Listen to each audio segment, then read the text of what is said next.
मुख्यमंत्री सहायता निधीसाठी ऊस उत्पादकांकडून सक्तीने प्रति टन 15 रुपये घेण्यास शरद पवारांचा विरोध। पंचनामे आणि राज्याचा अहवाल अजून केंद्राला पोहोचलाच नसल्याची टीका। कारखान्यांची मदत एफआरपी मधून नाही तर कारखान्यांना होणाऱ्या फायद्यातून घेतोय। फडणवीसांचं स्पष्टीकरण, काटा मारणाऱ्या कारखान्यांना बघून घेतो असाही इशारा।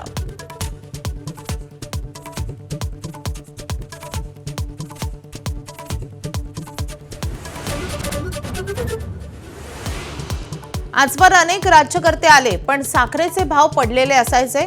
शरद पवारांचं नाव न घेता अजित पवारांचा निशाणा, तर भाकरी फिरवली नाही किती करपते एकनाथ शिंदेंचाही टोला।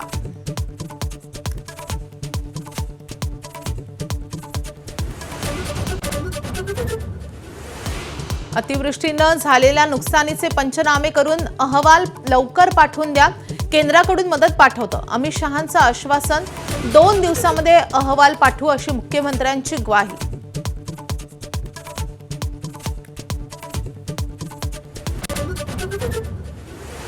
औरंगाबाद आणि अहमदनगरचं नाव आम्ही बदलून दाखवलं, छत्रपतींचे अनुयायीच हे करू शकतात, अमित शहांचा उद्धव ठाकरेंना टोला।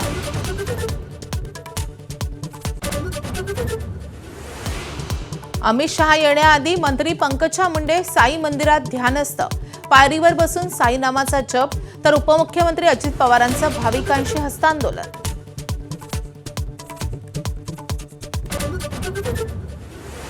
संजय राऊतांच्या कौटुंबिक कार्यक्रमामध्ये ठाकरे बंधू पुन्हा एकत्र।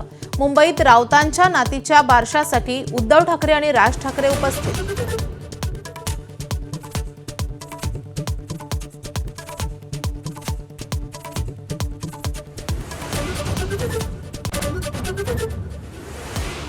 धाराशिव, लातूर आणि बीड जिल्ह्यांना पुन्हा पावसाचा तडाखा, नद्यांच्या पाणी पातळीत वाढ, पावसामुळे सोयाबीनसह अनेक पिकांचं मोठं नुकसान।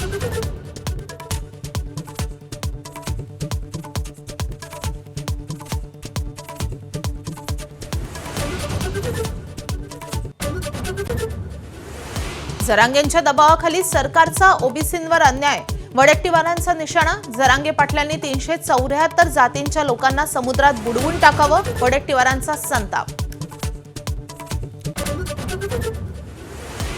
मुख्यमंत्र्यांच्या ओबीसी नेत्यांच्या बैठकीला न बोलावल्यानं लक्ष्मण हाके नाराज, आज जेजुरीमधून आंदोलनाची हाक देणार, ओबीसींना एकत्र येण्याचंही आवाहन।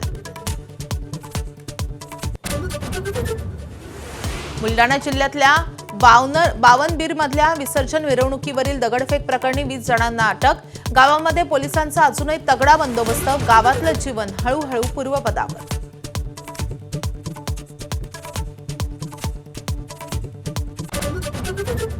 महिलांच्या वनडे वर्ल्ड कपमध्ये आज भारत विरुद्ध पाकिस्तान, भारतानं आतापर्यंतच्या सर्व 11 सामन्यांमध्ये मिळवलाय विजय, भारतीय महिलाही करणार नाहीत पाक खेळाडूंशी हस्तांदोलन।